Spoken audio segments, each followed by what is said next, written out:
Welcome to my record collection videos, letter K, or episode K, gay, that might be. Now, as with the previous episode, letter J, this episode does not have too many albums. Why so? Letter K tends to be a little bit complicated in the English language, as you might figure out, as opposed to letters A or B, C, D, so forth. Letter K is not exactly most in fashion. That obviously limits a lot of band names starting with K, and as such, I think that's part of the reason why I do not have that many bands, or albums for that matter, starting with letter K. So the pile is quite small. But nonetheless, there are some, so let's go through them. First in line is a brand new addition to my pile, Kaivum's album Kultur. The early album by Kaivum is actually something that resonated quite a bit with me because of its Darkthronian output. While I did like most of Kaivum stuff quite a bit, didn't like it enough to put it in my collection. The style changed a little bit too much, so the first album is definitely the kind of stuff that I like the most. Another album thing here in my shelf is Kampfar's debut album Mellom Skuglede Aser. This is the kind of album that, took me in a world with, where cold atmosphere, Viking stories and everything, Norwegian black metal was kind of bound together in a beautiful, beautiful way. While Kampfar has pretty solid discography throughout the years, throughout the decades and all, only the first album really, really nailed it for me. Then they changed a little bit, something else. It's pretty good, like I said, fairly good and all, but didn't affect me enough. Yeah, I am picky and weird.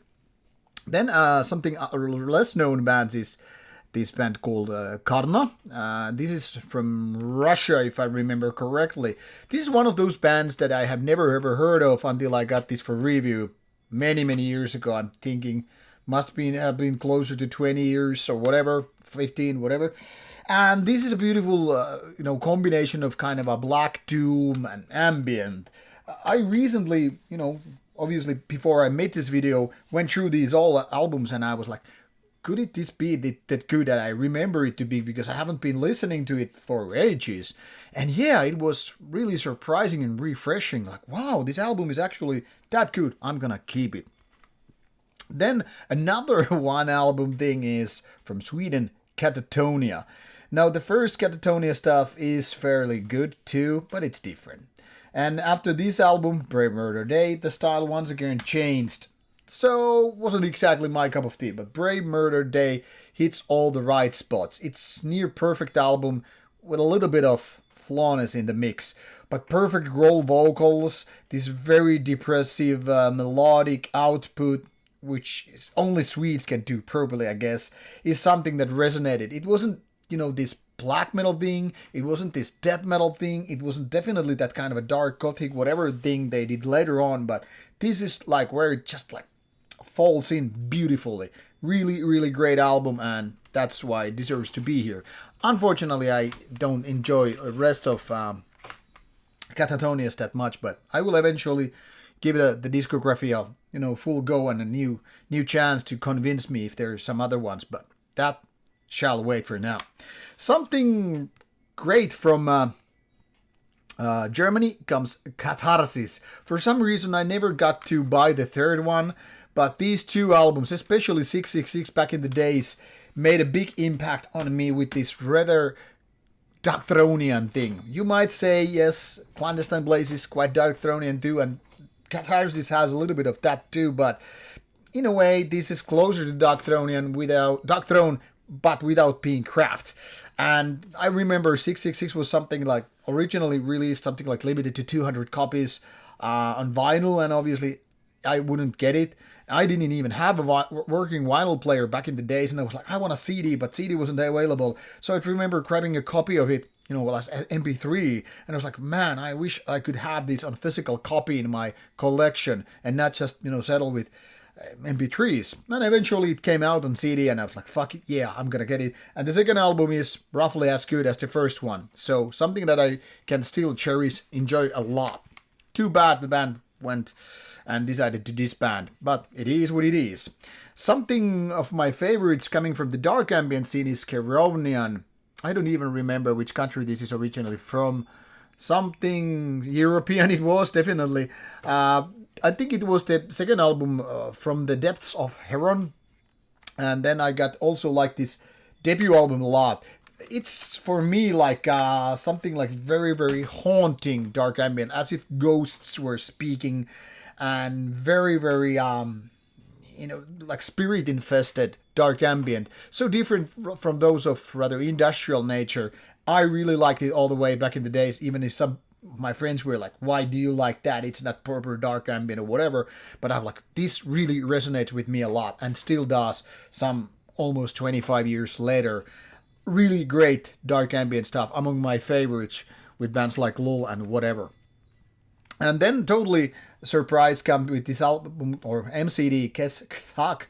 Horrible name if you think like that, but this was something like brutal, grindy, death metallic thing, and I was like, wow, this is so much better than I remember to be, much like that Karna stuff. Band that I never gave full chance with the discography. This is just one of those that became part of my collection because I got to review it back in the days, and because always been busy for past 23 years with reviews and all, sometimes it's easy to just, forget good bands, even when there might be really good more albums than that, but it is what it is.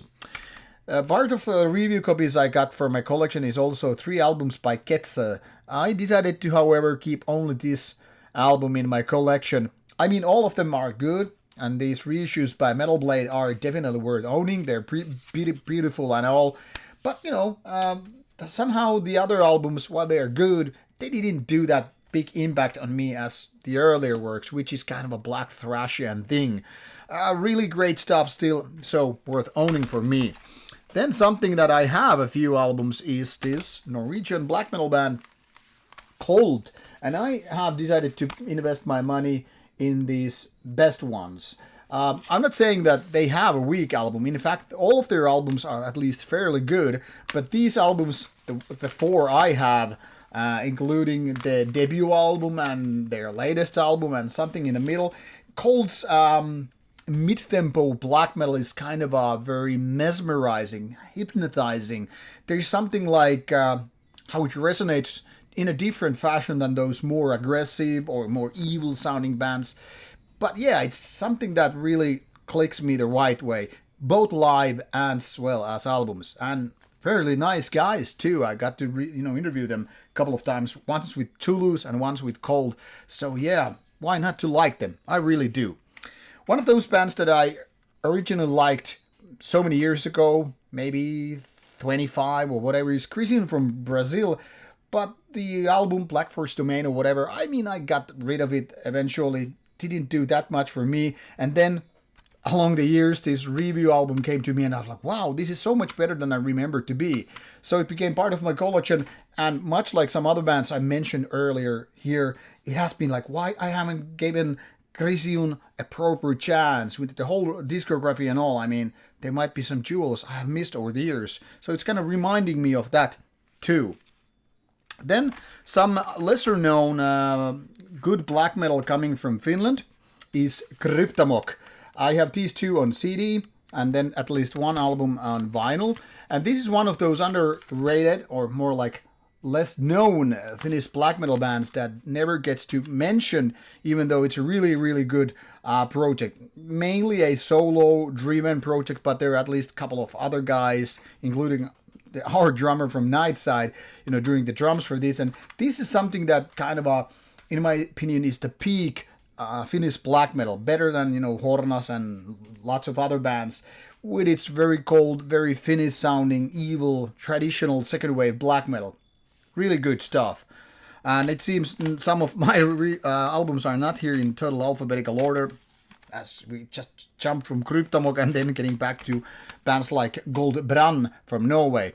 This is another thing that I probably should have more than 1 album, because, they do have more good stuff and good are live too, but somehow the only one I have here in my collection is one of those, which I got for review. So much like these, other bands like Crisium or whatever, it's like, why I don't have more of them. I need to revisit the whole, discography at some point, and will do, and maybe that will mean I have more of those. Or maybe it's one of like those Skyboom stuff. Only one album is enough. Gorgonturus is also one of these one album things. Always been pretty solid band with their albums. Didn't like their MCD, which came before this one, too much. That was kind of like, I don't know, didn't really reach the Gorgonturus heights in terms of quality and all that stuff. But this Jumalhauska album, their best album, suddenly took heights with their lengthier song, this nasty, sinister, evil atmosphere and good riffing and great vocals.